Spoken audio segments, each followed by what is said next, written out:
Hello and welcome to yet another episode of my podcast. Last week, the world was hit by a storm. And no, I'm not talking about the layoffs. Well, layoffs also could be one of the reasons, but the one that I am talking about is the tool by OpenAI called ChatGPT. The big $1 million or rather $1 billion question is, will ChatGPT replace you? So it's time to have a word with me, Rajive Dhavan. See you on the other side of the intro music.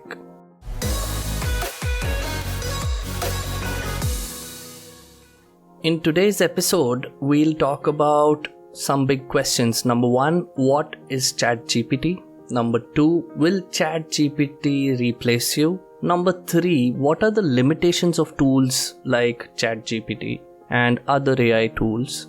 Number four, where are we headed in terms of artificial intelligence and machine learning taking over the world? And number five, what can you do to keep up your jobs slightly more secure? With this, let's begin the episode.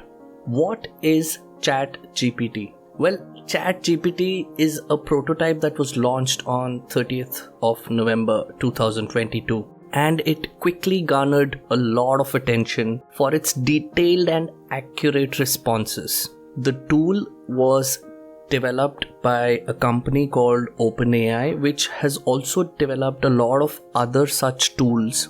This chatbot uses artificial intelligence and machine learning programs to give you answers, very natural answers to whatever question that you are asking. So it is probably the beginning of a new era. One of the biggest limitations all these years of all sorts of AI tools and bots were they sounded and seemed very unhuman, which is not human-like. But this tool addressed the biggest issue ever and sounded more natural and a lot more detailed when a question was keyed in. For those who want to get some more in-depth understanding of this tool, there's also an aspect called NLP, which is Neuro-Linguistic Program, which is also used by this bot to make it sound different from other bots and make it sound more natural and human-like. So this is almost like artificial intelligence becoming real. Imagine the possibilities, imagine what it could do and how it could change the world forever in just a few months from now. Now, with the limited time that people had to use the prototype of ChatGPT, there were a lot of uncommon use cases that were generated. Here are a few examples that I want to share with you. One of the things that people tried doing was asking the bot to write a very natural sounding 50 pages of a movie script, and it did that in just a few minutes. When professionals read the script, they were shocked to know that this bot could actually write something so natural sounding, so free flowing, so human like, so quick. Apart from ChatGPT, the parent company OpenAI also has other products which have been around for a while now. These are products like Dull-E and Point-E. Point-E, for instance, can create highly complicated 3D images of whatever the user wants. And as always, all this in just a few minutes. ChatGPT, on the other side, gave great localized recipes to Excel hacks, to creating resumes, to creating content, marketing material, blog posts, social media content, and so much more in just a few minutes. So imagine where we are headed. Well, we are certainly headed towards a world that will be dominated by artificial intelligence and machine learning. The drawback to ChatGPT is that it can only manage to use the information that it has been fed.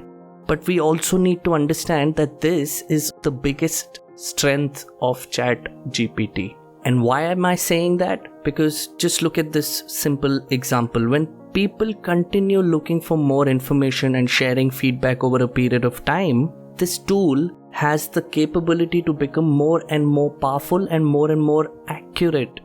So like any human being, the tool needs experience to improve. We are not years away from a revolution. We are only a few months away from a big revolution. In a situation and a world where artificial intelligence and machine learning is so dominant, the next wave will be of people who can use such tools to the best of their advantage. So you will not be replaced by an AI tool, but in my understanding, you will be replaced by the ones who know to work with these tools better. The world is evolving at a faster pace than ever before. So if you don't upskill, you're likely to perish. Well, I don't wish to create any controversy, but one cannot ignore the fact that Microsoft last week announced that it is investing $10 billion in ChatGPT. Then they also announced another unrelated news, or rather related, we'll need to find out, which is that they are laying off around 10,000 people from their workforce. Now, there are two ways of looking at these two pieces of information. The first one is they could be connected where the company understands that perhaps jobs like testing and a lot of other smaller tasks can be easily automated with very less human intervention using these AI tools. The second way of looking at this is, in most companies, not all calls are taken by one person. There are different teams that handle different departments. So the mergers and acquisition teams would be working on this take buy for the last few months or even longer.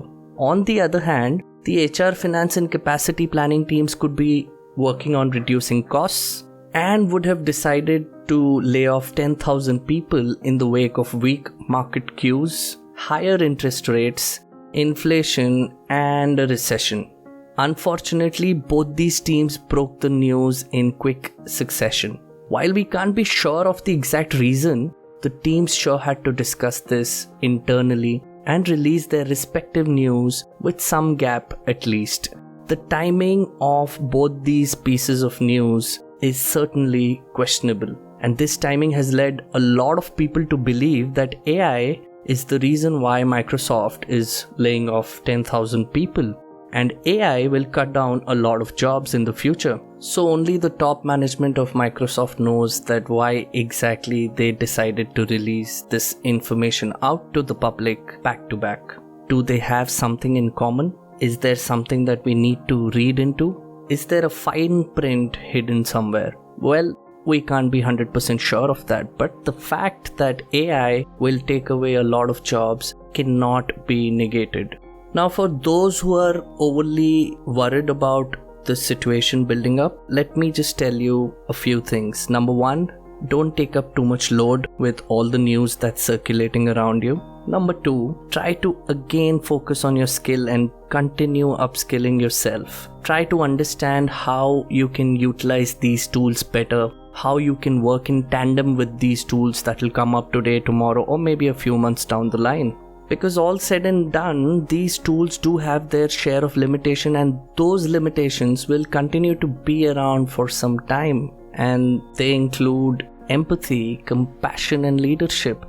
On the face of it, I personally feel that the tools will be able to understand these emotions also sooner than we think, but then there is still some time to go. So build onto your skill set and focus more on understanding how you can be an asset to your company to keep your job a little more secure for time to come.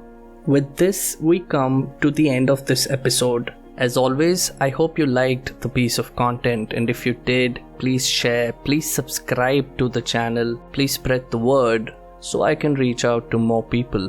Until next time, thank you.